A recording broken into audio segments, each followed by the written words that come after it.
Okay, that was 2 minutes. We want to come back to the group. Yeah, we have some more people. Welcome. So we want to do one round of just a check-in and just how are you doing? Take a minute or so, and I'll start. Yeah, I had a really good empathy circle before this group, talking about masculinity, and I just felt that it just was a really good growing experience and had a pretty big group, and yeah, really enjoyed it. I feel a little bit unprepared, didn't prepare too well for this group right now, so feeling a little unprepared. Bill, you want to check in?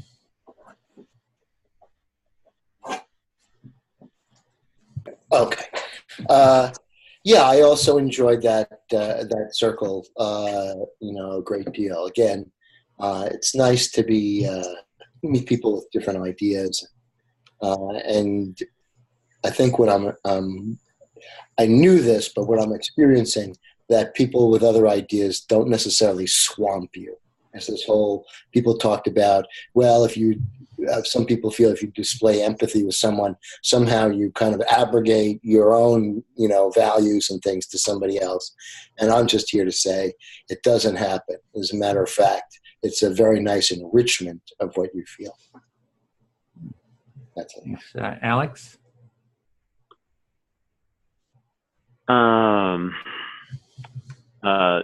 Yeah, I was also at the empathy circle, and still kind of got a lot of going on in my mind as a result of what we talked about. Mostly just kind of like internal personal life stuff of like, there's like one part of me that's saying, it's a Saturday afternoon, why are you spending it on a video call talking about empathy? And then there's another part of me that's saying like, why would you be spending your time 5 days a week programming computers when there's so much more important things to be doing? So I'm having this conflict that I'm kind of wrestling with at the moment. Okay, Felicia? Hi there. Well, I was not in your empathy circle, but I was involved in checking into my own,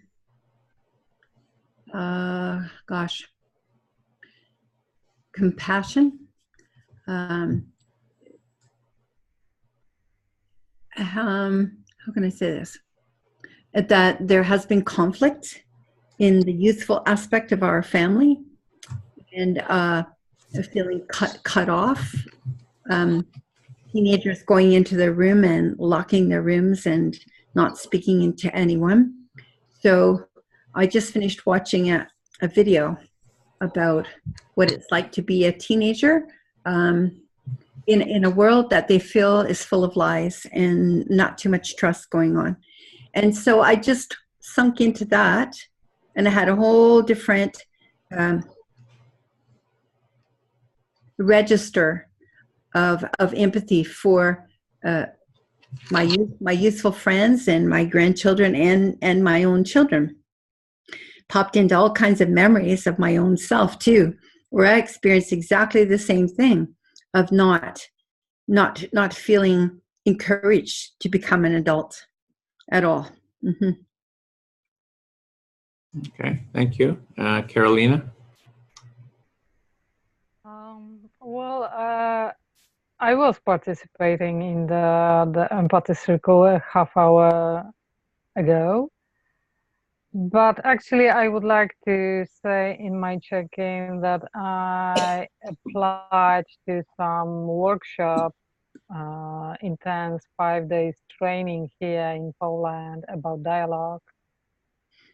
I don't know if I will be qualified, if they let me participate, because there is kind of whole process of applying.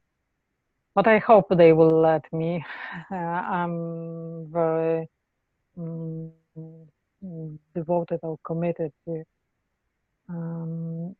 to dialogue as a method, as a tool for resolving problems and shaping new culture. So it's kind of, I'm not only trying to participate here, but also trying to do something here in Poland. We will see.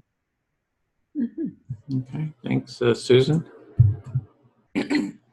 Hi, I'm still pulling together my self-care needs here and unplugging the phone. You know, I realized during the meditation I was cold, I was hungry, phone hadn't been unplugged. So I'm still kind of getting here physically, and I was enjoying though hearing people check in. So I'm starting to get warmed up here.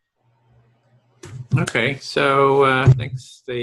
So the format is we had some on arrival questions, on our page, and some people kind of answered. I'll put the link in there. You can just say it. You don't need to write it in now. So the first one, well, two things is wanted to just have the agenda. So we've got the topics. We're going to go through the on arrival question, and then topics to talk about. So Bill wanted to talk about status reports for ongoing and new activities. I wanted to talk about the blocks to taking part in an empathy circle and how we design solutions to address them. Alex wants some time to talk about how is empathy generally perceived by people. And Susan and Felicia, do you have any topics for the agenda? Like, you get 10, 20 minutes to, share your topic and get feedback on it. But it should be focused on empathy circle facilitation. So, if you want to say, how do I facilitate an empathy circle with my kids or young people or something like that? That would be a good. I would, I'd like to focus on skills, abilities, and capacities of empathy. So skill building for empathy? Skills, abilities, and capacities for building empathy. Okay. I'll write that down. Skills, capacities. And abilities. And abilities, okay, for empathy. And Susan, do you have any topic? Creating a list of interesting subjects for the empathy circles and how to word them in an inclusive way. Okay. List of interesting topics. And how to include them? How to word them in an inclusive way. Okay, so that's sort of a follow-up for the last 2 weeks. So we'll put that actually at the top after the second one, since sort of a follow-up. Okay, so the first on arrival question, like I've been at the beginning of the empathy, the training, and for this group, I create a Google Doc, and there's an on arrival question. So it's for when people arrive that, while they're waiting around, they can fill it out or do it beforehand. And it also gets some of these ideas written down, and then there's a web page, or actually a website that I have where I've been putting all of these. And so there's a whole directory of these questions and, kind of filling out the answers. And so it's really helpful to have these on arrival questions that they're written down. I'm just looking where they are, where I've been posting them. So I wanted to send you the link to that, but I can't remember exactly where I got so much. So anyway, that's the reason for the on arrival question. One is to give some people when they arrive something to do, and also get that kind of material written down and sort of harvested. I talked about harvesting at the last meeting. So page 6. What? Page 6 in docs. Oh, page 6. Oh, there's actually let me just try to get. I like a little bit edited it, so maybe. Oh, it's actually a whole different site. Okay, sorry. Let me just, can't remember where blocks, challenges, how, sorry, it is. Yeah, I just kind of feeling I can't remember. So anyway, so the question is, what questions should we ask? What are a list of questions that we could ask? And we just go around, everybody can just share, like, what questions would be a good on arrival question? And the one I would like to do at some point is, what are the benefits of an empathy circle? Because I see that's a whole topic to really, there's a lot of material on it, but it all needs to be kind of fleshed out. So that's the one I had. Bill, you had one? On arrival question, what was yours? Well, just to, just talk about what we're doing, to talk about how we're developing our skills generally, and, what we're doing concretely and what's working and what's not. Okay. Yeah, you said, where are you in your empathy skill building process? So sort of a self Right. assessment, I guess. Mm-hmm. And Alex, you want to share yours? Sure. I said, how can we make the empathy process more enjoyable? Basically, just kind of why do people find it awkward? Why do people kind of shrug away with it? It's very similar to your question, Edwin, or your topic about what are the blocks to taking part in it. But how can we make it more fun, lighthearted, anything like that? Just to make it more enjoyable in general. Okay, Carolina, I'll write it down. So what question would you like to ask? Actually, I wrote that a few days ago, so it is there. First, I wanted to ask again about some kind of case study, because I believe from real examples I can learn more. So, especially about preparation to empathy circle, how it begins, what happens, what obstacles appear, and that sort of things. I would like to learn more about it. I like to learn from real situations.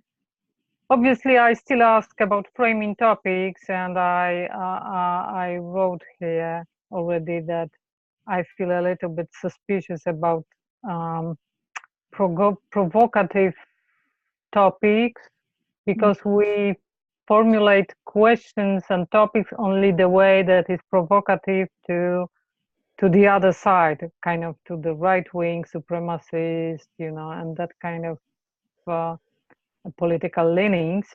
And we do not formulate questions that are provocative to us, okay? We don't do that. So I feel a little bit suspicious about it, and still would like to discuss it. I don't expect we will discuss everything I wrote. And another thing is still, I believe this framing topics is not the crucial thing, reason for kind of very, how to say that, we are not much diverse in our group. Most of us are liberals, left wing, or something close to that, and how we can make it more diverse. And another thing, how we can use empathy circle in politics as a method. That's what I'm very interested in, because I'm engaged politically, and I believe in different moments of politics, situation, political process, we can use it. And I would like to do a kind of brainstorming about it and find different situation we can use it. That's from me.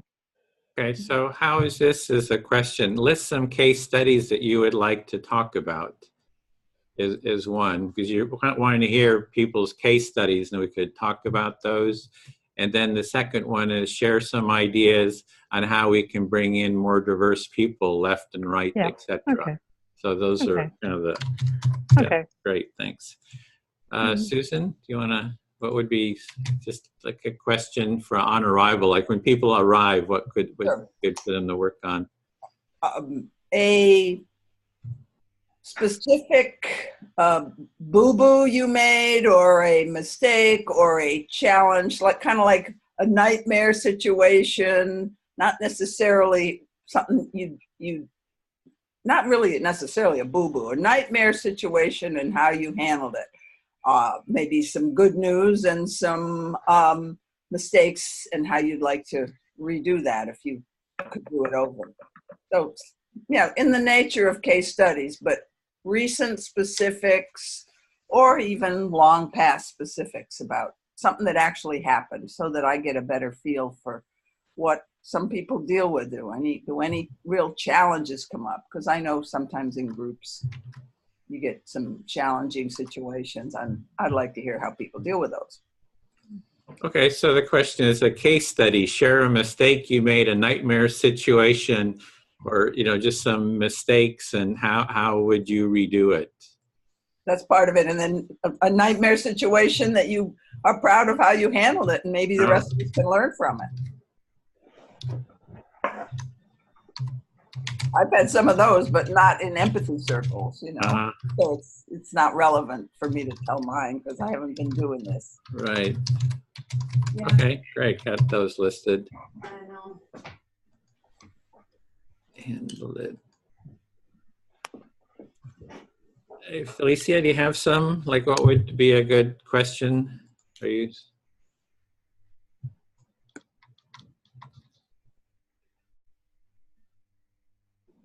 Felicia, do you have a on arrival question? Like, what would you like to?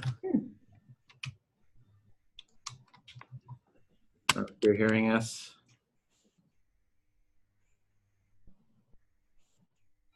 Do you hear us, Felicia? You're not hearing us?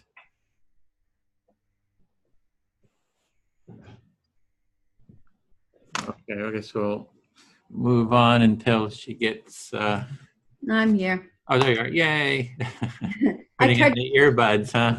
I tried to get them, but they have on and off days apparently. Okay, so I'm a happy happenstance that I saw your invitation, and in keeping with the questions that you were talking about, I'm participating on a number of different online courses, but the one that's most similar to this one is on meditation and mediation for conflict resolution.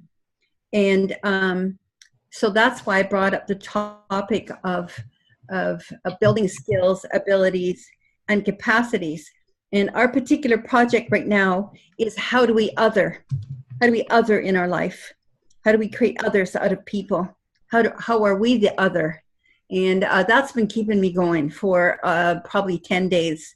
I opened up a Pandora's box of interest in looking at all issues of conflict in how it is that we other everything and everybody, and oh my God, it's a rich place to go.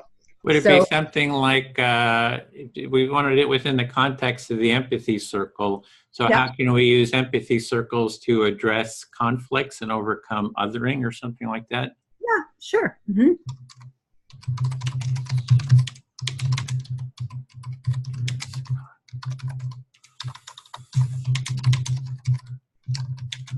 Othering. Okay, I'm just going to write those down.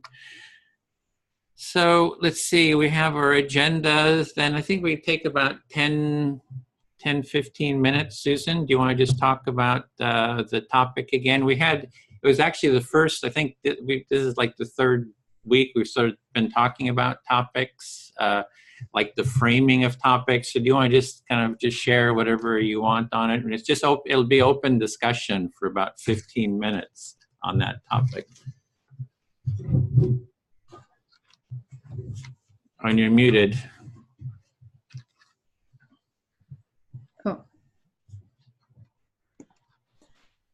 I would like to start by having a kind of brainstorming or people taking turns or pinging off each other on the subject of what topics interest you to bring in to an empathy circle meeting.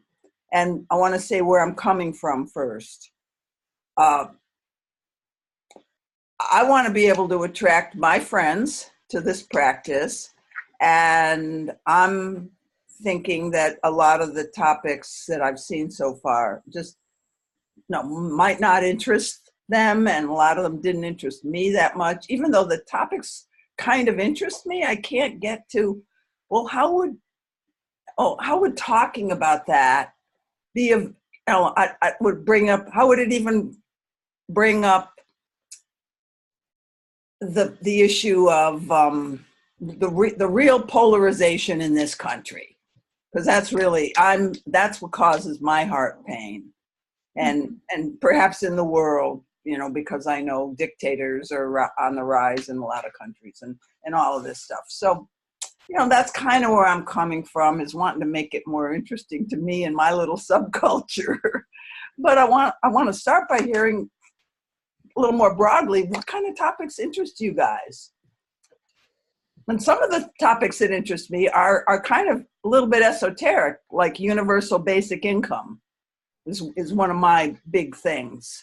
But anyway, that's just to get us started. Would other people just kind of, I don't know the best way to structure a discussion, because it's really more of like a brainstorming. Yeah, so it's open. Sounds like you just want to open brainstorming. Throw your ideas out there. Battle. Kind of unmute yourself. Maybe raise your hand, and I'll call on you. I'll kind of be the facilitator. But if you have a topic, and you can either just say the topic, or you can say the topic and give a little more about it from your point of view. And I'll just take some notes on my piece of paper here. well, when you're talking about what your country is like, I mean, it is like more things than just politics. It is parenting. It is sexuality. It's all kinds of things. So my feeling is whatever you're interested in is what's interesting. That's for me. I mean, I don't have to create all kinds of topics. You're it. You're the one that's interesting to me. Whatever's going on in your heart and mind is the place go. So how can I see it? And the other thing you said, how do I get my friends interested in this? Well, that's kind of sad, because we want to be with people who feel and think and are active in the interests that we have. And that takes a lot of work. As far as I'm concerned, it takes a lot of work picking a group of people that is resonant with you. And a lot of times, if you're a really caring person, a really conscious person, you don't have a big crowd for friends. You've got really good, close friends, but not a lot of friends. They're just great friends. So that's just my thoughts on what you said. Thank you.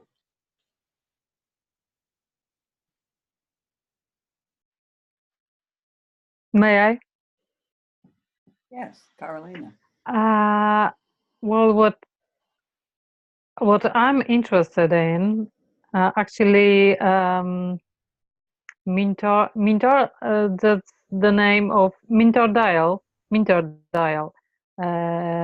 mentioned today. He mentioned something in the former talk. He mentioned about labeling and naming right, left, conservative, progressive, and all this stuff. And I believe actually everyone means something different by right, left, conservative, progressive, liberal, neoliberal, and all other labels we use. And we very often labeling each other, and the other person feels kind of sometimes offended, sometimes misunderstood, and so on and so on. It continues, and actually it replaces the real talk, the real dialogue. We're just labeling each other. So I would like to talk about, what do you mean by that? What is right to you? What is left to you? What is progressive? What is conservative? And what is supremacism to you? What is, and all this kind of explaining each other what we understand actually by those terms or labels. So how is that different from viewing people as others, or being an other in society? How is that a different question?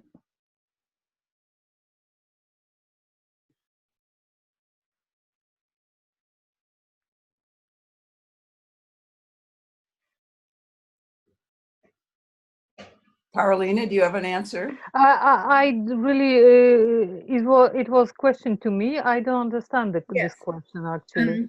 So when people take stands on their beliefs and so on, knowing where everybody stands, that seems to be what's interesting to you. You want to know where people stand and what things mean to them. Is that? Well, actually, I represent kind of political leanings, political view, and I'm labeled by my opponents with particular labels, and I feel they try to offend me, but I know it's not me who they label. It's different. So I want them to explain me what they understand, what they mean, and I want to explain them what I mean by those terms, those labels. That's what I want to talk, and what I see beyond those labels, those terms. What actually being left or right or progressive or conservative on and so on, what does it mean to me really? And it might happen that actually talking about it, we realize that we actually want the same. That's what that's my assumption. It's like in mediation, and I imagine Felicia might be getting into this a little bit. You look at the interests and the human needs underneath the positions and underneath the labels. Yeah. So starting with labels and then peeling away the jargon and the generalizations and the othering, so that you find the human heart that connects us, the common ground. Well, I believe that under those labels, when we start to talk more in concrete, it suddenly appears to us that actually we think the same or very similar way. We want the same things. We just call them differently, and actually those opponents we very often offend with labels actually might want the same. That's what sometimes, just throw in, there used to be a label in this society called the Hawks and the Doves. This was during the Vietnam War. And I would do human interaction laboratory learning situations with businessmen, and I'd sit in a room for 5 days, and pretty soon it wasn't exactly that they wanted the same thing politically. They never got to want the same thing politically, but the real conversation was, gosh, I have to work, I have to feed all these kids, and the only job I can get is for a munitions factory. And I do feel some inner conflict about that. Or we both have a child who has epilepsy, or, there's always common ground somewhere. So I'm just bringing that in because sometimes you don't really agree on the issue, but there's something deeper. That's what I mean. That's what I mean. Yeah, that people get into, and that's the kind of thing I would want to facilitate in these empathy circles. When we are on the level of the solutions, we might be different, but on the level of need or will or desire, we're very often very similar. Yeah. So what I understand that you're talking about is how are you listening to other people, and that involves skills. Yes. And so when you have the skill to drop in to your heart, your mind is the part where you're getting the conflict. That's right. To switch gears and be able to just drop into your heart, feel your emotions, or as recently William Ury was saying, that the way that he's describing how we can actually listen to stuff that's difficult to listen to is to go to the balcony. Yeah, witness something. You witness that from the balcony. Give yourself some distance and space to it, right? Because if it is right up in your face, right, it feels too confrontational. So just getting that kind of space, nobody's going to know you're standing on the balcony, right? But they're going to feel it, though, because they won't be so pressed. They won't feel so pressured to come up with an answer that's going to feel good to the listener, right? Yeah, that part. So I'm enjoying creating some skills for being a good listener, for being present for people. And it makes me feel more capable to be a fuller, present, a human person. Yeah, that's been a blessing for me. That conflict is really, really difficult, but to be able to listen mentally, physically, emotionally, and spiritually together, like shoulder to shoulder, all those things, never having separation between those aspects of your wisdom, it's been very beneficial, because you can actually hear more than that person is willing to even admit. You can intuit a lot of stuff, and you start softening and softening and softening, and pretty soon that person is saying just what you said, Susan, about, it's not political. I have to make a living. I've got to feed my kids. That's why I'm working in the ammunition factory. It's not that I like war. It's a job, right? So, anybody else got something to share? The issue here in terms of topics for me is like how to engage people in topics. Like, what is topics that will create engagement and draw people in? Like we just had the masculinity topic, empathy and masculinity. It actually brought in, more people than some other topics. Yeah. So that was engaging. I was hearing the topic of what is alive in you, which is sort of more of a support sort of group. I mean, there's you can have support, just being able to talk about what's, up for you. Not everybody wants to do that. So some people, like next week, we're going to have the topic of pro-life, pro-choice. And that's like a really tough topic. And I think, that there are people with strong feelings. I'm not sure who it will bring. So this whole thing of topics and also the topics that bring us into our felt experience, I think is good. So I think I don't have I'm trying a lot of sort of scattershot, a lot of different topics, climate change, etc. So that's kind of it. I'm working on Israel and Palestine. Is that big enough?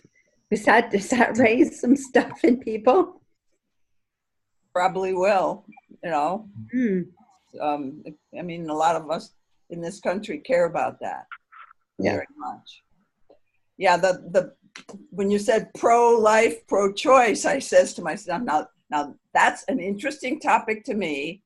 It's going to be hard, perhaps, to help people get into their felt experience around this unless they have some personal stake in it. But I think as facilitators, that's what we want to do is what's it to you? You got your position, but what's your personal stake in this? What's your history with this? I mean, I know I've never had an abortion, but I've empathized, with what would I do if type of thing. Yeah. I don't Well, the thing is, we're doing an empathy circle, and we're talking about the specific context. And there's that as a facilitator, we're the ones that is setting the topic, so we don't have a lot of control about what people talk about and directing it, but we can choose and promote the topic. Yeah, I just see Bill. I guess that's sure. Well, I mean, there are certain ways that you can kind of present a topic that just like, just like man buns, threat or menace. There's really not a lot of, pro man bun discussion to be had if you present the man bun people don't know. Okay, short people. Then take man that. Bun. Right. Oh, okay. I've got a ponytail, like all good Americans should. So there's ways to present it like that's an example of just sort of being intolerant. And there's another way, I'm not too worried about it. I don't think of myself as a liberal or a left or something like that.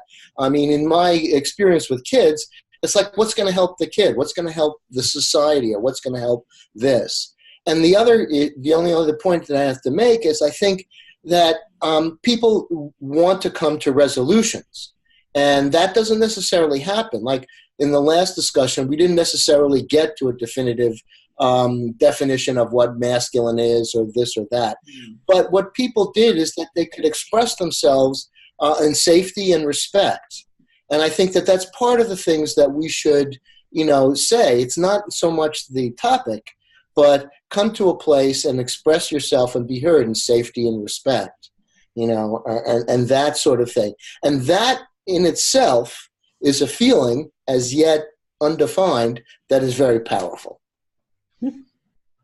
Yeah, well, just my little sales pitch to myself and to others when it's relevant is this empathy circle practice stretches your capacity to experience life because you're having to listen and be with emotionally points of view that might be an uncomfortable thing for you, but that way we're getting so that we're less phobic about the normal human differences that, let's say, we're all going to have to live with, So for me, it's a personal growth, personal evolution thing. You stretch your capacity for handling challenge. Something that Alexa was seeing you guys hand up. I don't know if you're seeing everyone. Yeah. Yes, go ahead. For me, this isn't necessarily a provocative topic, but just how to engage empathically with people in your life who aren't necessarily in these kinds of circles very much or are exposed to this, and maybe what kind of difficulties you've had. That's a big thing for me is like, I always feel like I'm in a bit of a bubble when I come to a group like this, where it's like, everything's really great and we're listening to each other and it feels great. But then when I go back into my daily life, I don't know how to apply a lot of it because it feels so alien. And so just kind of sharing success stories, challenges of like how to take this back into your regular life. I think that would be valuable for me. Yeah, I like that. It sort of, me too. I can see it tying in with the what's alive in you, because like what's alive in you in terms of bringing this into your own circle. It's a great idea. Yeah, I like that one. Yeah, that can be a list. It's a topic. You can add that as a topic to, get 15, 20 minutes to talk about that. Just add it to the agenda. Mm-hmm. And just I'm going to summarize one thing I heard, and maybe we can go into a summary mode now, that, summary of things that to kind of think about as facilitators. The question, how are you listening, that Felicia brought up, that's a high value question for me. I always ask that to people in the groups I facilitate. They're not empathy circles though. How are you listening? Are you listening with an agenda? Are you listening to find connection, heart connection? Are you listening to find fault? You know, just throw out a couple examples.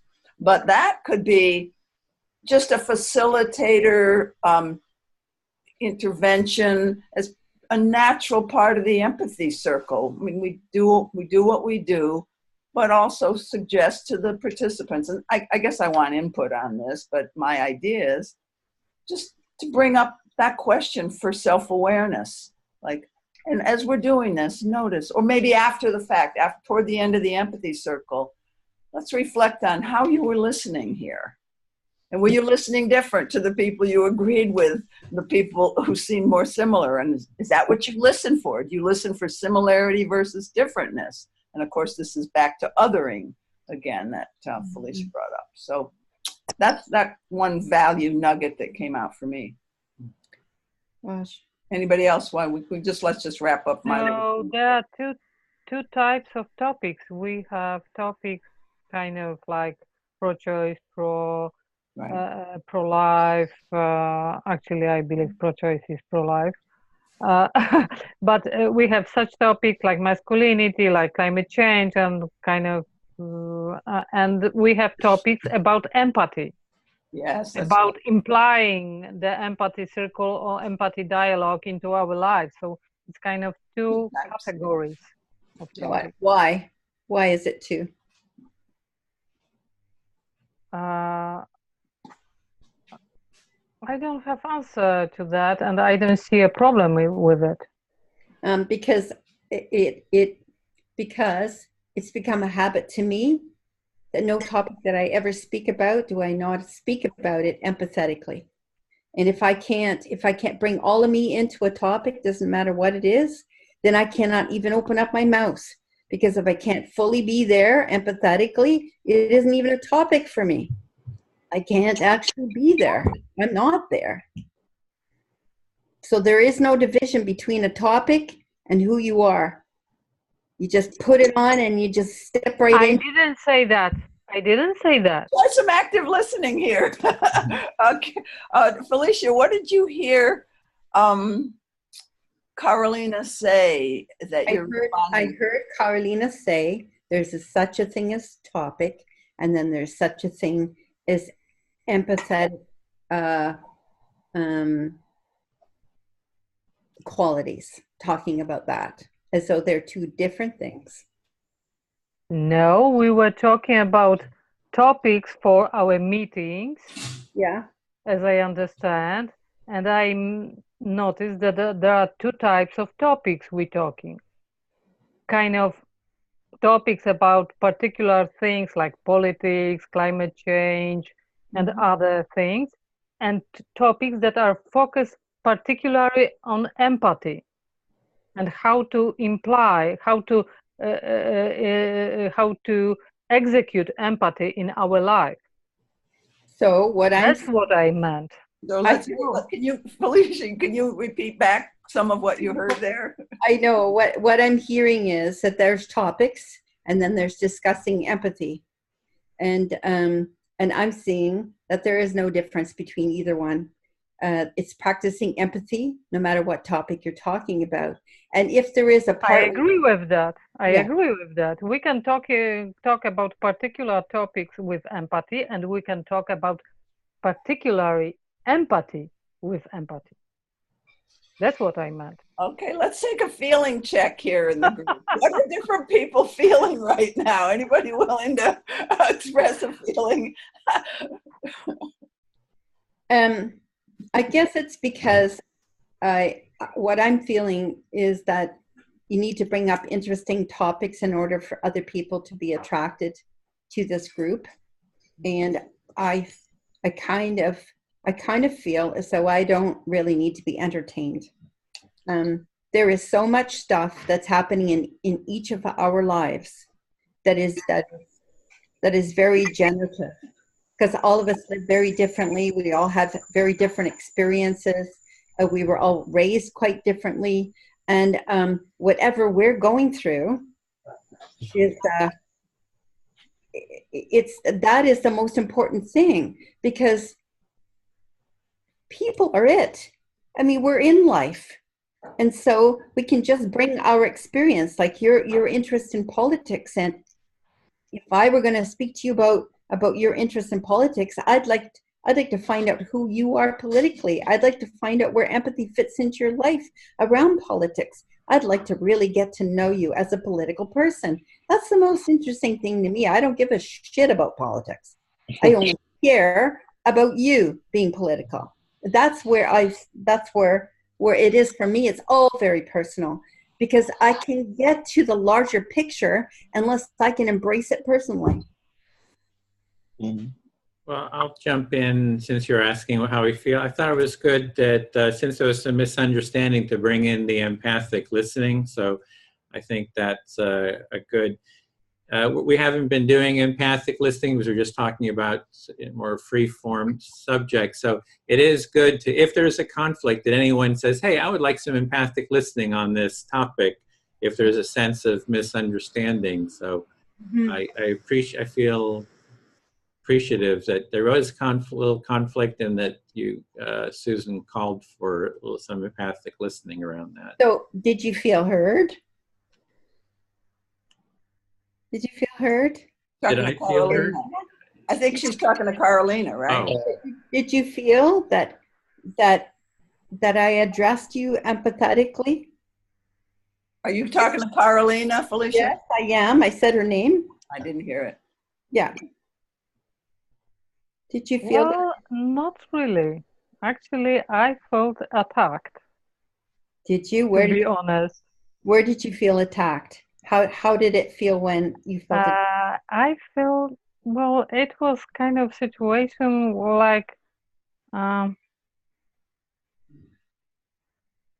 well, when you explain then what you mean, and that you are not interested in politics, but you are interested in me being political, it's actually exactly the same what I think. But first time, it kind of sounded like you disagree with me, and like I don't understand what is empathy, and it's ridiculous what I'm saying, and it sounds like that for me. I was kind of, what? That's the way it landed on you. Did I say ridiculous? I didn't, but it felt. No. I'm telling you how I feel that, what I heard. You kind of jump in and you told me that no, it's not that, it's this, and I thought, oh, what? I didn't say that. I didn't mean that. I was something else. So, but then you said that you are particularly interested in me being political, not in politics. I can't agree with such an approach, but I understand what you mean now, and I can only agree with you. Okay, I have a little bit different point of view, but I accept that what you're saying. Okay, that's okay for me, and I see no big difference between our points, our views. Okay. Everybody feel okay about that? Yeah, looks like Bill has something. Yeah, I feel that sort of our process doesn't, I mean, we're having the facilitators meeting right now, and that's about the doing of the empathy circles particularly. And then we had a circle about male, and empathy, male is. So that's actually two different, a topic and then the discussion of what Carolina talked about, both of which had empathy. And I really respect Felicia for, and Edwin talks about this, about like having radical empathy. It's like, and what I see in Felicia is a real honest example of self-evaluation. Am I lost in the subject, or am I still rooted in that empathy? And I don't have any problem with that struggle. I think that's the struggle that we all have, and particularly. And I also have to say that sometimes when we talk about how do we grow the group or something like that, we sound like every other group that's trying to do the same thing. And, you know, and you can kind of get lost in the sort of technical weeds there a little bit. But, you know, I kind of both things are necessary, working it out. And, you know, at any point somebody says, wait a minute, let's get back to empathy. I think, great, let's talk about that. Where do we go off? You know, let's discuss it. So I feel pretty good. I think Alex wanted to say Yeah. something. And we also want to finish this topic, unless you want to go into an empathy circle to discuss it more. But Alex, yeah, just. I kind of just wanted to reflect Felicia a little bit, if she would care for that. It sounded like sounds like you have some feelings of, I don't know, some kind of uncomfortableness, maybe anger or maybe sadness or fear around trying to pick topics strictly because they're provocative or polarizing or something. Somehow that's not, it's really important to you to just kind of connect with people and what's important to them, and to be kind of authentic about just wanting that. That's something, that's kind of a need of yours, and the idea of picking things just to attract people somehow didn't feel good to you. Does that at all ring true? Is this what you call reflective? Reflective? Mm-hmm. Yeah. Okay. That's what I'm trying. Okay. Well, yes, I feel heard, but I don't feel what you feel. I don't feel what your feelings are about what happened to you when you heard me speak in that way. I only feel myself reflected back. So that isn't for me like a complete kind of, it's not landing in a way where I really have an understanding of you. So I appreciated the reflecting part, but I would like to know what you felt when you heard me speaking that way. What came up? Like, what happened in you as a person? Okay. Okay. Yeah, I appreciate you asking.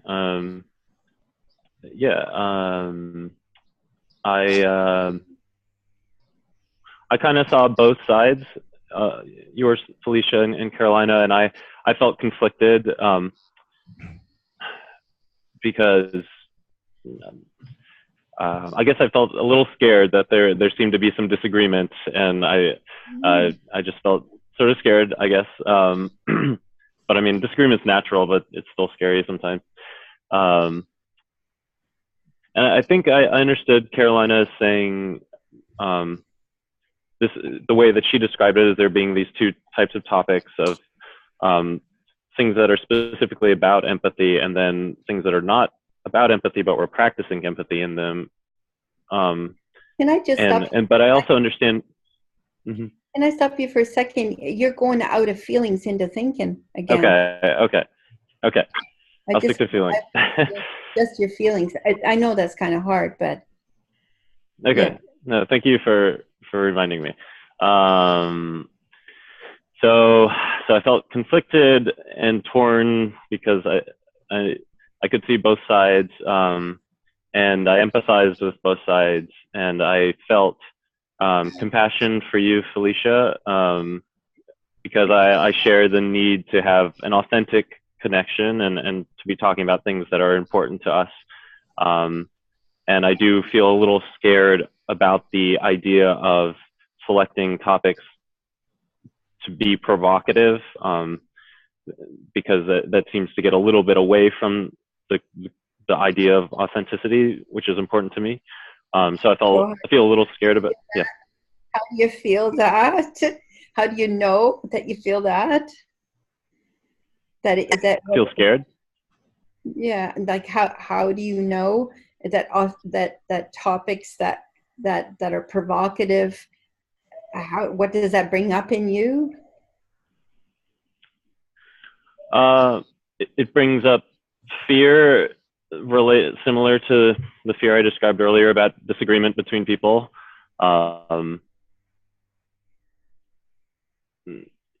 Just because people can get so emotional that they Okay. the rules will break down. Right. So that's scary. Okay. Does that answer? I just like to interject here. We have sort of a framework of everyone getting a chance to share their topic. And Susan just shared her topic. And it's good to go with the energy too, but then we also have everyone else has topics that they want to share. So I think we would like to go back to our schedule, unless there's a huge, if we want to go into a whole empathy circle around this topic, but I think we want to stay with the format. So with that, I think we're closing with the topic, or good topics. And then Bill was next on the agenda for kind of a status report and new activities. So I don't want to cut everything off, but I do want to keep with the agreed upon format. So, Okay. yeah. Well, I've just been thinking about various things. I think last week I brought up the concept of a designated listener, kind of person who would be out there and kind of have a shirt, kind of like Edwin's, but with a little bit more explanation, where people would be willing to listen to other people, which would then, cut out the production values necessary. And you just wear the shirt. You're ready to, be listen to people. Most people won't check you up, but they'll like the idea, and then maybe they check it out. And the other one I was brainstorming is I do go kayaking. So in San Francisco we have a waterfront. So I was thinking of like a kayak event or on the water with a big banner saying something like, save the world, listen to each other, empathytent.com, and just, have it, and then paddle around in places where people can't ignore you, like the San Francisco waterfront. So those are two of the ideas. And I had another idea for a topic, and then I forgot it. So I should be writing those down. But those are just some of the ideas. Mine's kind of short, just about those ideas and just, any other ideas that come up in those veins. Would you like feedback on that? Sure, Some absolutely. brainstorming? Feedback, other ideas, anything, yeah. So it's sort of like how to publicize, kind of get the word out about Right. empathy circles, the empathy tent. Right, and then specifically, if we were going to do this, how would we do it? Yeah. Well, I'm for setting up the empathy tent. Again, the weather is starting to turn better, so we're kind of getting to the point where we can get out there again. The weather's been really rainy, so it's been sort of hard to get out and do anything. So that's something. But Bill and I are in the same area, and we're also we're also going to an empathy cafe that Lou is holding next week, which is in person. Mm-hmm. Well, if I may say, I like your idea about just putting it out there that it's on the shore. It could even direct it towards people who like that kind of on the shore of empathy, right? Mm-hmm. And I meet you on the shore of empathy, and because some people are really they like to be near water. It brings things up emotionally. So I think you might have some success with that. Thanks. Yeah. Mm-hmm. Carolina? I was thinking about this. I don't remember where I saw it, but there was this request of sharing empathy dialogue, empathy circle, this profile, those pages on Facebook with my so-called Facebook friends, and actually I never do that. I feel very uncomfortable. I don't know what to do. I want to talk about it a little bit because I feel very uncomfortable kind of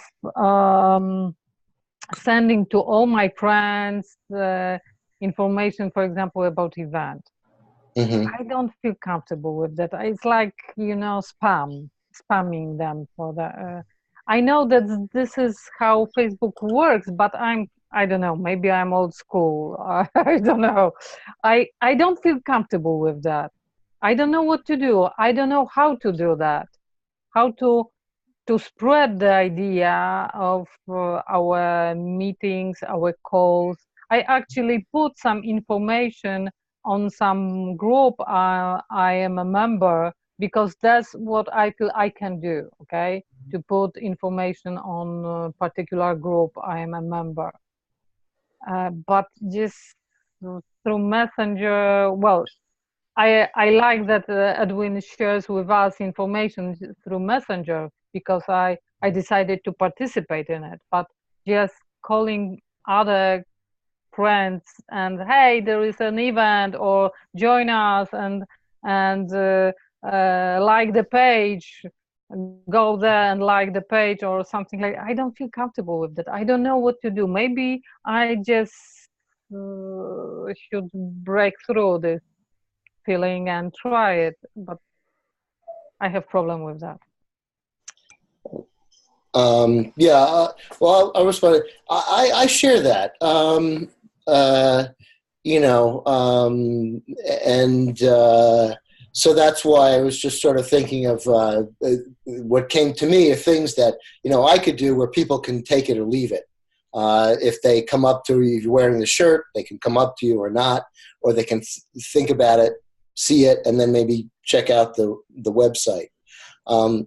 And I do think it is important. I know that in another circle, somebody was talking about, like, you know, okay, this week our assignment is to get 5 friends to do an empathy circle.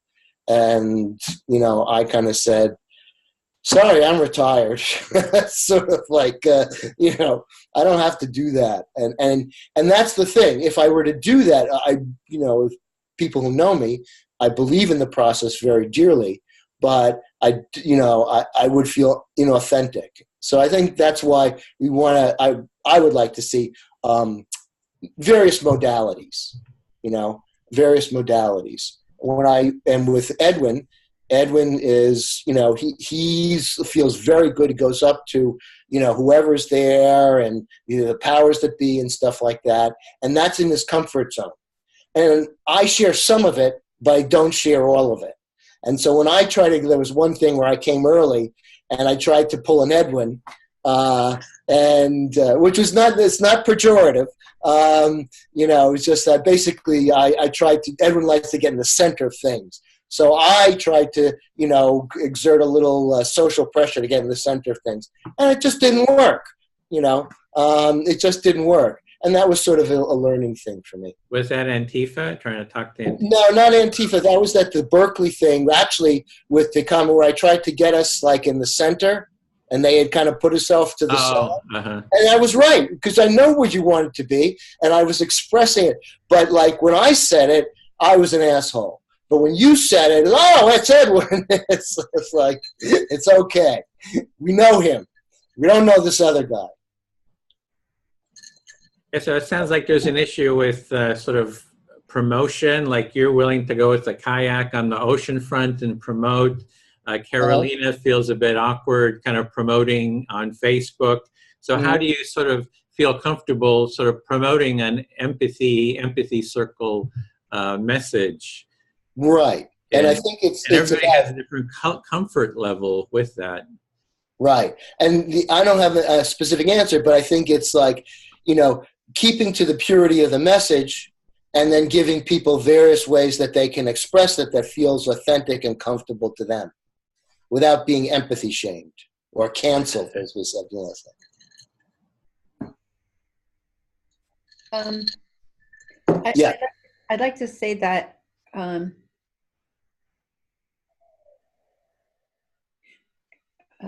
can I say it? That knowing what your path is, like I really know, that that Edwin knows what his path is really helpful. So I wanted to say that the heading empathy is not totally what my path is, but it's part of the thing that I do. So if I were going to promote empathy, it would have to be something that I was authentically interested in. That's why I was thinking, Bill, boy, you're interested in kayaking. So that's already a truth. You don't have to go far out of that. Can you bring empathy into your practice of what is it called? Canoeing or? Kayaking, yeah, that's fine. Kayaking. Can you bring empathy? For me, can I bring empathy into my community garden? Could I have a topic of that? Or the second topic that I have is grandmothers and parents. Can I bring empathy into a real true conversation that's real for me, which is kids abandoning their adults in their life, right? That's a real true topic for me. So I don't know if you're getting anything from that, but if you can make empathy empathy real for you in your life, like Edwin does in his. He's in his comfort zone. So I have two comfort zones where I could bring empathy in. I'm just suggesting. Yeah, no, and that's fine. And I think that we have to understand, like, what Edwin is his comfort zone. I mean, my comfort zone is empathy. His comfort zone is empathy. Your comfort zone is empathy. Where Edwin is really comfortable is in a socially contentious situation, putting forth empathy as an expectation, and he's totally authentic in that. And I don't know whether, and I feel authentic about the empathy, but not necessarily expressing myself in that way. And therefore, what I communicate is some lack of confidence and other things, and people, tend to respond to my emotional content. So that's it. So it's a question of like purity, but giving a multiplicity of ways to express yourself. Okay. Susan, you're muted, Susan. One thing I've been doing since I've gotten involved in this work is, as I go through life, I meet a lot of people who are, I'm going to say, frustrated growth facilitators who really have a lot to offer and who really are all about respect for differences and, and healing divides. I just meet people like that. And so I tell them about the empathy circle. I said, here's a thing that I'm getting involved in, and it sounds like it could be perfect for some of your values and needs. And because they've already said something to me personally, wherever I've met them. Some of them are friends, but some of them I've met online, like Daryl and his partner. I've just met them through Facebook correspondence, but I said, you guys, sound like, this might be interesting to you. So I mean, I'm just offering it. I actually feel it's an opportunity. This is my sincere feeling. It's an opportunity for some people to actually get a little more of a disciplined practice that they can go out and facilitate without having a PhD. And it seems to me, a lot of people have a need to contribute and they're not sure how to contribute to making the world better, So it's word of mouth. That's my favorite methodology, but I'm also very comfortable with Facebook, and I send the links to people on Facebook and that kind of thing. Okay. Do you think we're a new breed of people who can bring themselves to visually put their face on a webinar? Is that, how comfortable are a lot of people with that? Because when I say that I do that, people go, oh no, I couldn't. No, they couldn't they couldn't visually be present with somebody. They can talk on a phone, but it feels really hard for them to be That's visually. true. And that's even facilitators who do one-on-one with people. They just don't seem to be warm up to that, to this format. Yes, I'm aware that there are a lot of those people, and it just seems like the ones that I've picked out and talked to are pretty okay with this. But one person did say, I don't like the fact that Edwin posts the recordings. Yeah, Daryl said that. That's a little bit of a personal shyness there, Right. that you mentioned to me. So, I want us all to be like you, Felicia, all to be aware that not all the people are the kind of people that I run into, because, I run into a pretty growth-oriented, computer-oriented subculture. Yeah, well, I have been on webinars with 1,700 people with my face, so I definitely don't. But there are definitely different grades of people who feel much about it. So Right. Carolina, you just might. I just want to admit that there are also people who wanted to be recorded and posted, especially those who have political view. For example, I have a lot of friends who like to be heard and like to be recorded and like to be to have an opportunity to show what they think. Mm-hmm. But that's typical attitude to people who are engaged politically. Yeah. But there is also that type of participant, I believe. Just people I'm close with.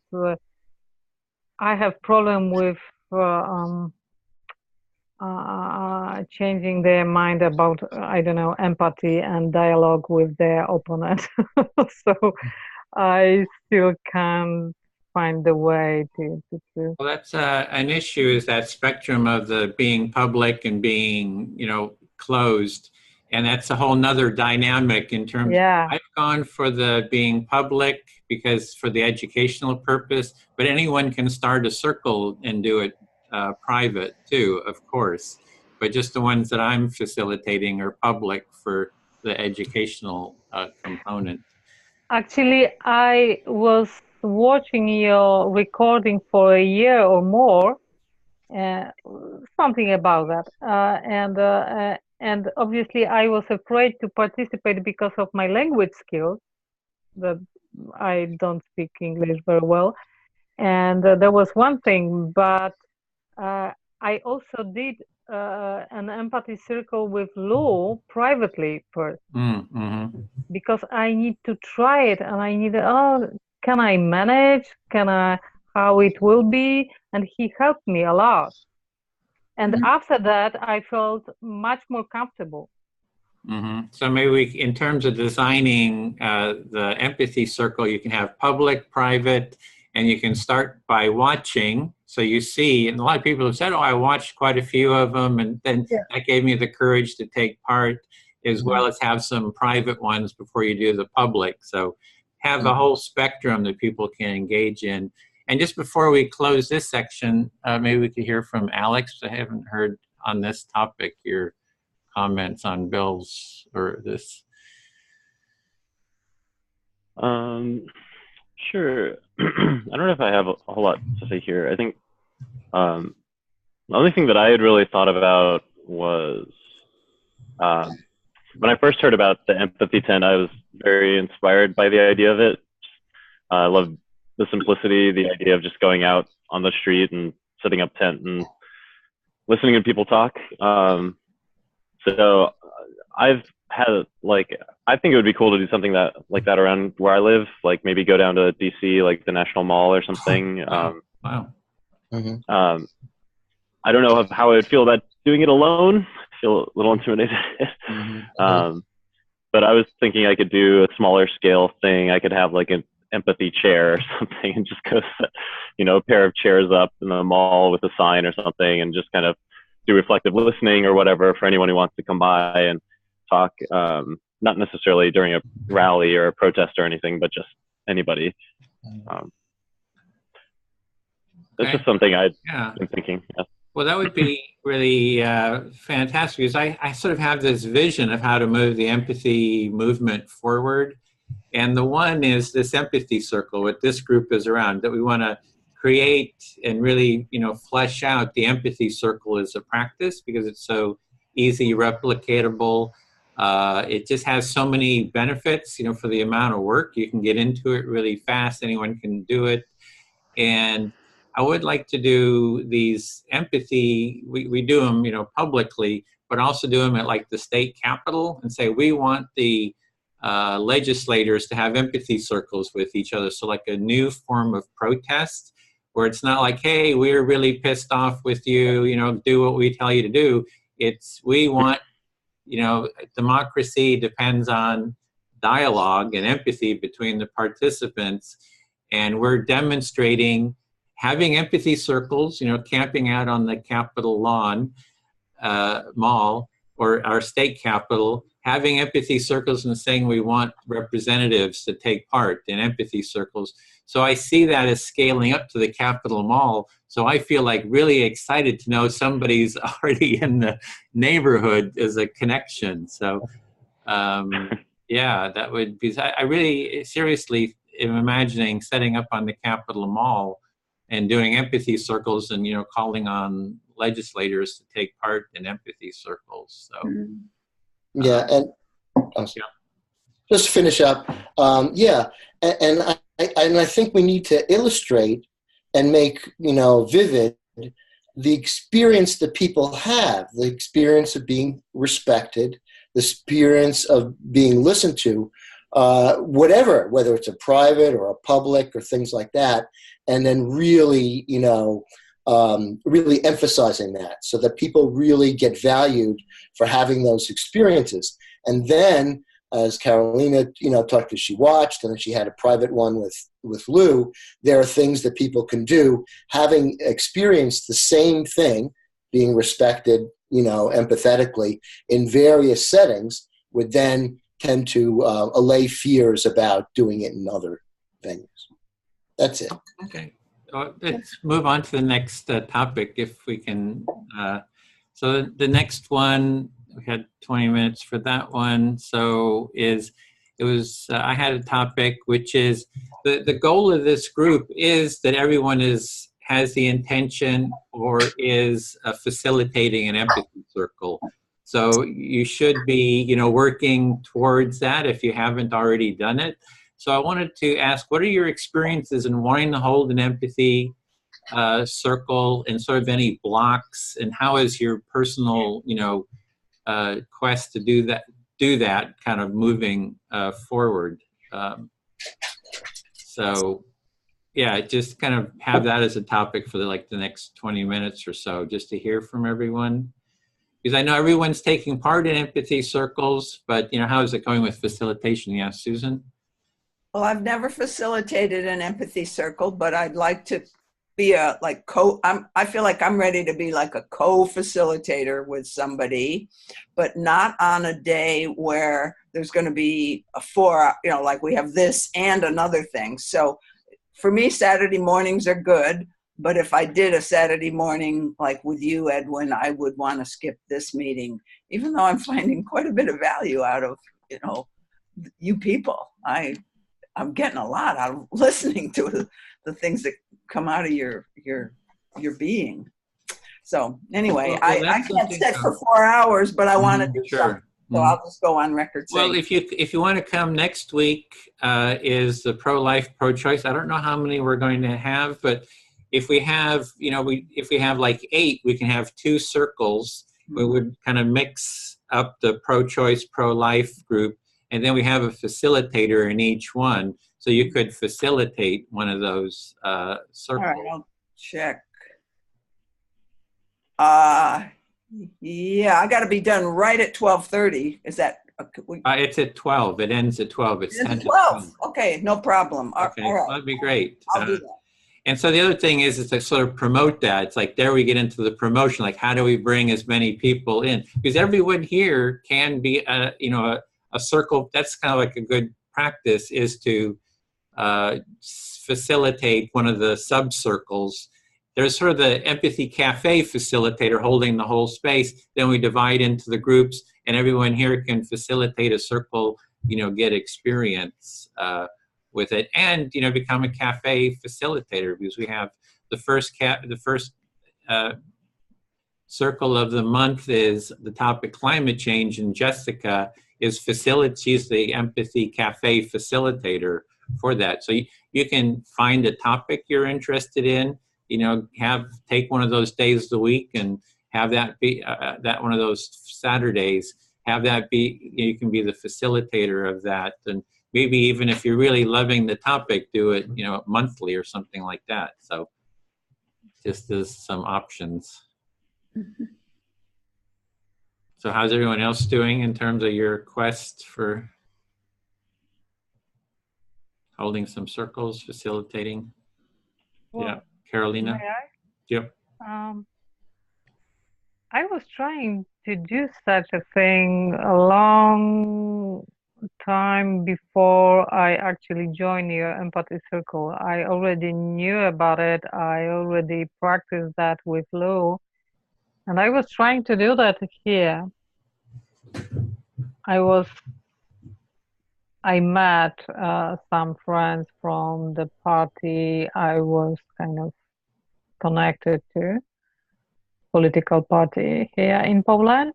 And then I tried to reach some, for example, LGBTQ groups, which I know. And I do a little, I do effort a lot to trying to find few people who would like to participate in such thing. And well, most of them, well, it's interesting, blah blah blah, and that's it. I remember talking to people from LGBTQ environment, background, or whatever we call it. And actually, they are in much worse situation here in Poland than, I suppose, in your country. Now, even they are under kind of siege, because there is a lot of attacks on them. And I remember one girl saying, okay, one day I would like to talk to fascists in such a dialogue. So yes, I said, yes, that's what I would like to do. I am Antifa, kind of, okay? But I would like to talk to fascists one day. I would like to do that. But after this meeting, when I tried to find some people who would like to participate, nothing happened. So I'm curious what maybe mistake I did, or what is the problem? Why do those people don't want to talk actually? Who is it on the left? Don't want to talk? Well, it was political party. Oh. Would I describe? I describe would as I don't know, social democrats, quite left, but they don't describe themselves as socialists, but actually there is a lot of socialists there, and sometimes anarchists, and LGBTQs, and few other not so politically engaged, but also few other groups. I try to. So you've tried to initiate some empathy circles Yeah. with those groups. They say, oh, that's kind of interesting or nothing, but it's really been hard to kind of really get something together and get them sort of committed. And there was no any result of this kind of. I was trying to find people to talk, but I wasn't successful really, and maybe I did mistake. It's hard to say what kind of mistake I did, but. So do you want to get, yes, so would you want to get like 3 people, 3 others, and just hold a circle together? And it's just like, how do you go about bringing those people in? How do you get them to take part? And so it sounds like you're just looking for ideas or support around that. Yeah.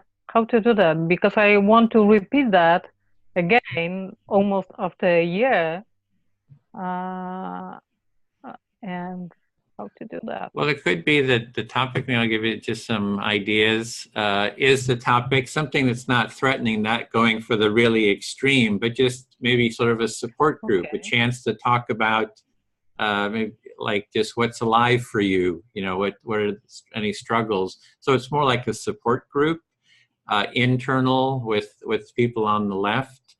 And then I think like scheduling a date and time sometimes helps too. It's like, here's the time, and then you're just moving towards that. Then it gives you something, a clear, because if it's sort of amorphous about when do we do it, sometimes it just kind of doesn't happen. But you set the date and the time. We got 2 hours, can you make it? And then you kind of push towards that, or two things that I found helpful. Okay, I'll have to think about it. And you can report back how it goes next week.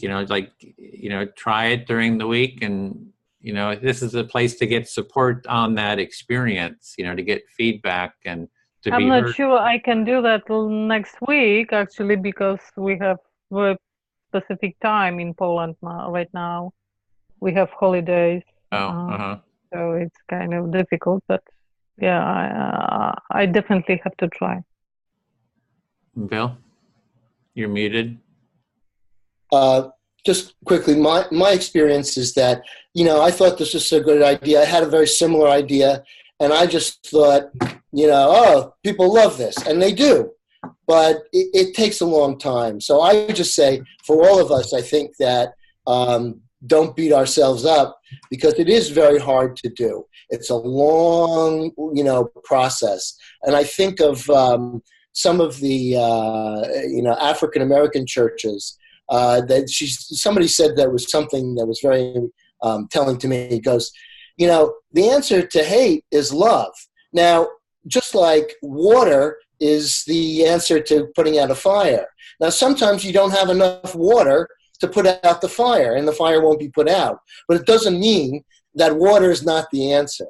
And I think that if you just kind of settle in and just go with it, I can say from my experience, all I can say, working with a bunch of different people, this stuff is really powerful, and it does work on very deep psychological levels. And if you keep on going and just kind of doing what you're doing, don't beat yourself up, maybe you have a bad day, take a rest, have an ice cream, whatever, and then, go back into it, you'll find that the proof of the concept will overcome, and that will engender your own confidence. And you're also trying with the education, right? You've been trying to bring it into the Yes, and I have.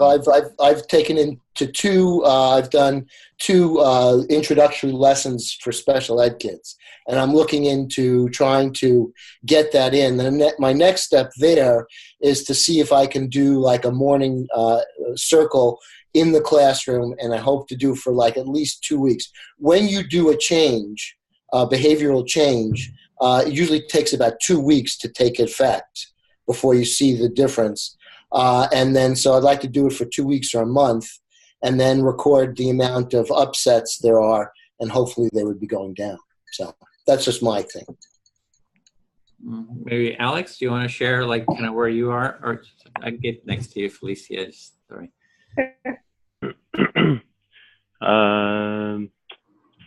Yeah, I haven't been taking, a very active role as a facilitator. I guess in my personal life, I try to do it. I'm not exactly an empathy circle, but I've tried to bring it to my work. My whole team is distributed, so we do all of our meetings just like this through Zoom. And so I arranged a weekly like lunch session where we all just come and eat lunch together on our own, video feeds, but we're all eating at the same time, and just talk, not, about stuff other than work. It's definitely not an empathy circle. And this kind of goes back to my previous point, is like, I don't know how to even broach the subject of like, hey, we should do an empathy circle here, because these are computer programmers, these are military people, government people. Like they don't, you know, this world is completely. This is just weird spiritual hippie stuff in their minds. You know, it's problem. like Same problem. yeah. So so that's where I would love to bring something like an empathy circle, but yeah, not exactly sure how to get started there. So it really looks like you need to see how to get started and kind of make the case for it or introduce it. What is the thing that will sort of introduce it to them? Mm-hmm.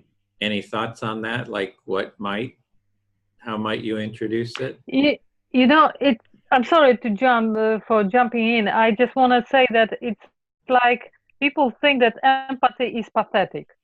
It's something like that, you know. What empathy? Mm-hmm. What are you talking about? It's kind of so we're afraid to there's say a lot that. of negative judgment on empathy. Mm-hmm. I think, well, yeah, it just, I think what people would say is like, why can't we just do the work? You know, why do we need to talk to each other? Why do we need to, you know, have empathic connections? Why can't we just do the work?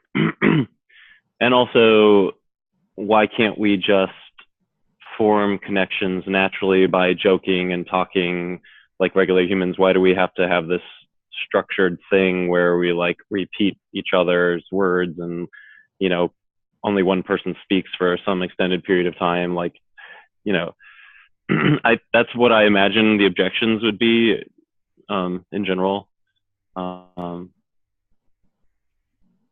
Yeah, Susan? I think Felicia wanted to sorry, say. Felicia. Oh. Yeah, sorry, Felicia. Go ahead. I was just remembering that. So. I didn't see that. Well, I want to say that I've been holding circles for a couple of years now. And the title of the work is not called empathy work. It's called transparent communication, wherein empathy is one of the skills where conversations take place. And I can do one-on-one with people, but a triad is the most excellent way. And I've described it to people that what would it be like to actually say everything that you want to say, to learn how to listen to everything inside yourself first in 3 minutes, and then have 3 more minutes to say what happened when you actually listen to yourself. So you're empathizing with yourself, and then have 2 other people say what happened to them when they were holding space for you.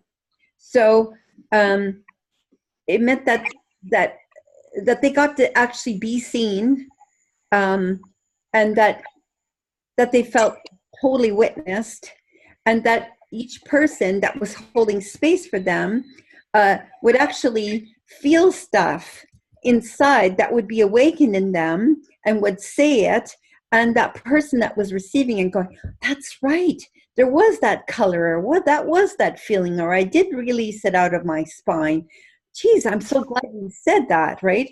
So I want to thank you, Edwin, because launching empathy is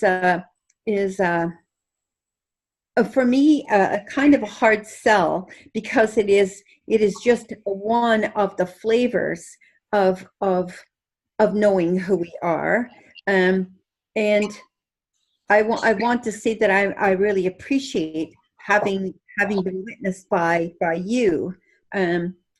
However, there's no however. My path has led me to something called transparent communication, and where the triad is really important, and a time amount being either a 3-minute listen or a 5-minute listen. That's it, right? So, and yes, it is really crucial for us to be able to take a leadership place in the thing that we love to do, that we're impassioned to do, it changes us up somehow when we take that role of holding that energy for other people, rather than just being a spectator or a participant. That I think everybody here actually has that feeling like they want to hold space in a stronger way, in a leadership way, and I really appreciate that. Okay, so a part of what I was hearing there is it's also the framing of the title. Like if you call it an empathy circle, that's like one title. You could call it transparent communication. Lou calls it constructive dialogue or constructive communication. I've thought of the term a democracy circle, or it could be, maybe there could be a different title. I'm thinking, Alex, like team building circle or something, team building. So there is this aspect of, the title might be off-putting to some people. So maybe, creating a title around, that's more Inviting. Yeah, more inviting to for the specific group. And then there's all kinds of stuff like, if you're a developer, there's so much about human-centered design, UX design, about empathy being core. If you look at the literature, human-centered design is big on empathy. All these conferences now, UX developers, they're talking about the importance of empathy. So, some kind of maybe tweaking the framing around there. And then I was also hearing that there's different practices. Transparent communication sounds like it has a bit of a different structure. So there's a lot of different practices and structures that are there too, even though the one we're kind of focusing on is the empathy circle, but as sort of a gateway practice to other, practices too. So, and then, so Susan. So Alex, if I'm putting myself in your place in a corporate environment, and the things I heard led me to the question, and I'm being Alex now, how do I speak how do I get my values into a way that connects with their values? We just want to get the work done and stuff. And one thing that occurred to me, and I have done a lot of team building, so I sell this in my team building, is the idea of how many of us go through this daily life, and over time in this team, we start thinking things about people, but not saying them to each other. And maybe we start to avoid this person because we've got some unfinished conversations that were awkward. And that affects team performance when communication channels are unclear due to unfinished emotional business. And so the practice, if you felt like committed to this, because I'm so committed to helping people clear the air, it's just like, what if we tried a little experimental circle where somebody brings up something I have thought or felt. It could start with even thought or felt about my participation on this team, if you even think of yourselves as a team, and then have somebody active listen. So it's really just an active listening process where you get to say the things that you've been holding on to. And, so you might start it in a very low-key, non-confrontational way, but just to test the waters. But then people could, in a group, say, oh, I've got some unfinished business, and you teach this process. And simply by being heard, I think those of us on this call realize that feeling empathically heard and getting to say it is like huge, and having me let go of it so I can get back to a good working relationship. Yeah, Bill? Just quickly, I just wanted to express my appreciation for both Alex and Carolina for feeling uncomfortable and staying with it. That's huge. How many of you wonder why aren't people here? Because a lot of people feel the same way and didn't follow through. And so that's huge. And so that's a big step on your hero and heroine's journey. And I just wanted to say that that's some of the hardest thing to do for me, when I'm feeling, and I really appreciate you sticking with it. Yeah. And I feel like, privileged to be sort of like at a flowering that I see, a personal flowering.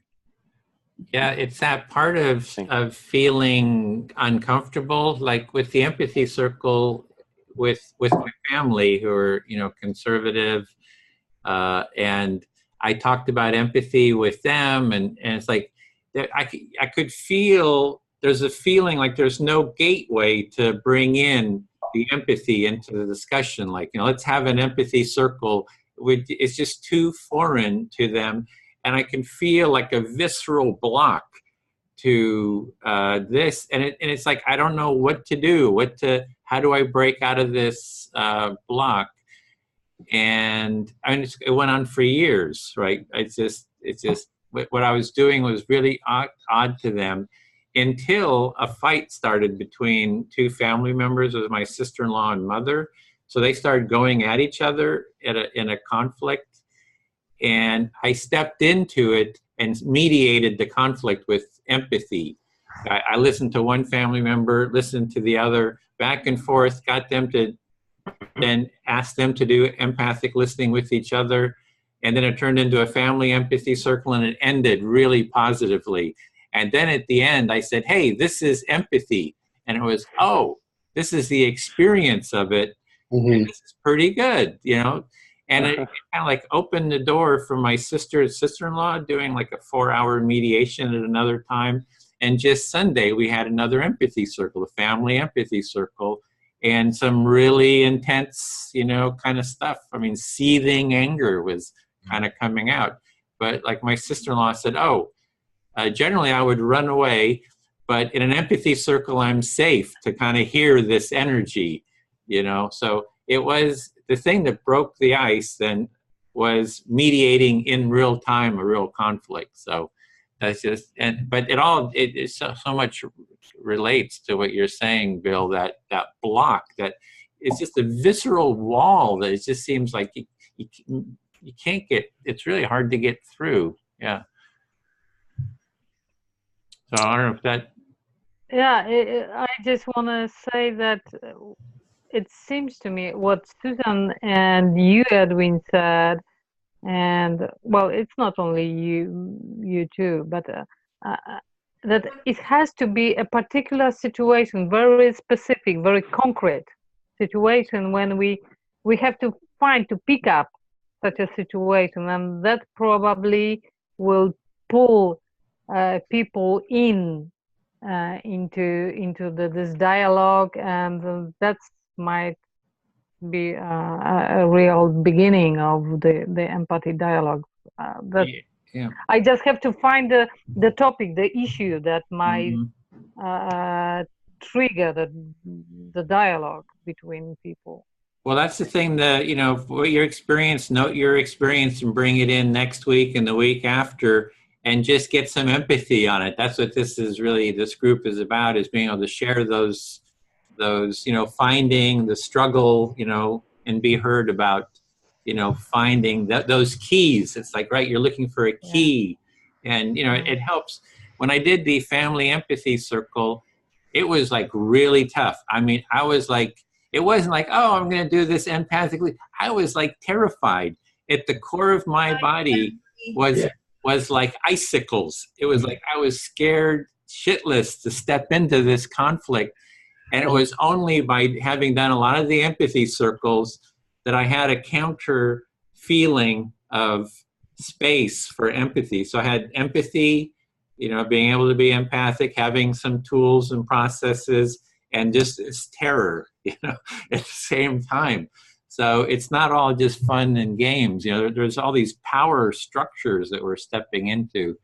So I'm not seeing you, Felicia, but I think you were going to say something.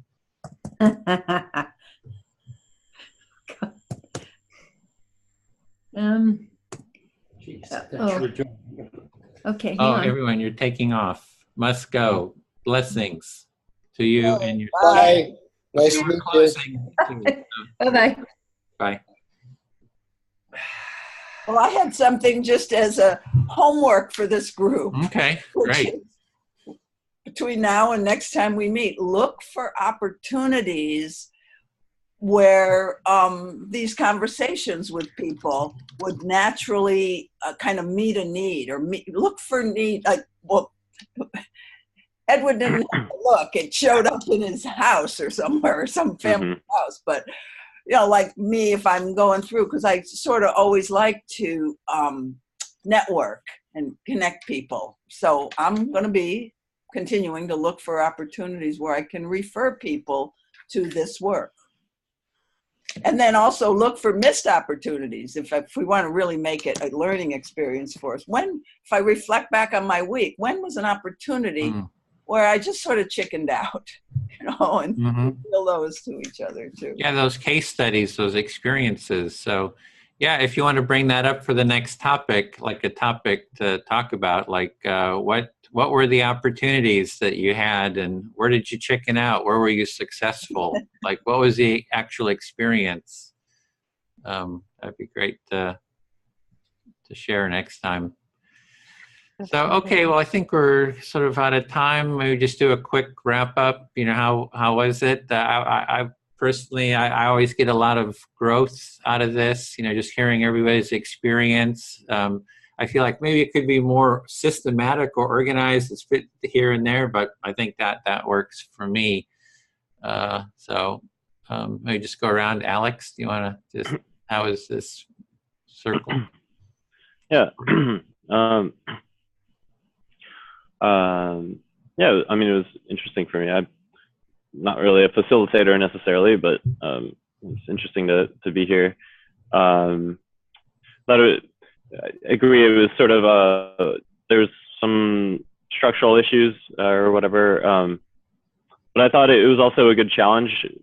Some of the communication issues earlier, or I don't know what to call them, but chances to do reflective listening with Felicia and everything. I think that was a good chance to kind of just embody everything that we're doing here, right? Empathy and reflective listening and all that. So I thought that was a neat opportunity to really apply this stuff to an emotionally charged situation. Yeah, great. Carolina? Well, I have just question. Did everybody talk about his or her issues? We didn't finish all of them. I think Yeah. Alex had how empathy generally perceived by people, Felicia, skills, capacities, abilities, and I didn't have one down for you. Well, I think we didn't do the whole agenda. For example, we didn't talk about my questions, and I don't think I'm the only one who we didn't talk about. I didn't have yours. What was it? Did you? It's okay. I didn't have it on this agenda here. Well, it's okay with me that we didn't talk about my questions this week. It's okay, but I just have this impression that not everybody has the opportunity. We didn't get through the whole stack. Yep, you're correct. Okay. So Ran yeah. out of time. That's it. Well, it's okay with me. The time is up, so it's okay. Okay, Susan? Well, as I reflect, I really got a lot of value out of this. And the times that I was most alive today, as I reflect, were when Carolina and Felicia were seeming to have some, let's call it misunderstanding going on. And then when Alex said, I want to try to reflect back empathy to Felicia. Those are the two times that I got most like alive. So feedback for you guys is I loved it, Alex, that you tried that. And, Carolina, I felt she's being misunderstood, but that wasn't a feeling, that was a thought, and it's probably my own trigger. I like everybody to get along. But if I had it to do over, just one last thing, if as the mini sub-facilitator, because I wasn't clear on my role here, I would have said, okay, gang, here's an opportunity to practice some active listening. I just jumped right in and said, would you active listen? And I didn't bring the group into it. I said, could we take a little, how about if we consciously take a little time and have Felicia and Carolina do kind of like a mini empathy thing with each other. I think then I would have had brackets around it. I would have set a context for it. People would have been a little more like, okay, this is what we're doing. And I probably would have done a better job facilitating the process. But I was confused about, am I the facilitator or is Edwin, and so forth. Yeah. Well, we didn't have a clear convention for that. So I would offer a convention for that is if someone feels that there's some kind of misunderstanding, say, I call for an empathy circle. Oh, we each have the ability, even as a viewer, nice. that I call for an empathy circle. We stop the process and we go into an empathy circle to clear up whatever the issue is until everyone feels resolved. But so everyone has that. Okay. Has that been have we been notified about that before? Or I just made it up. Well, I like that. It's a new convention.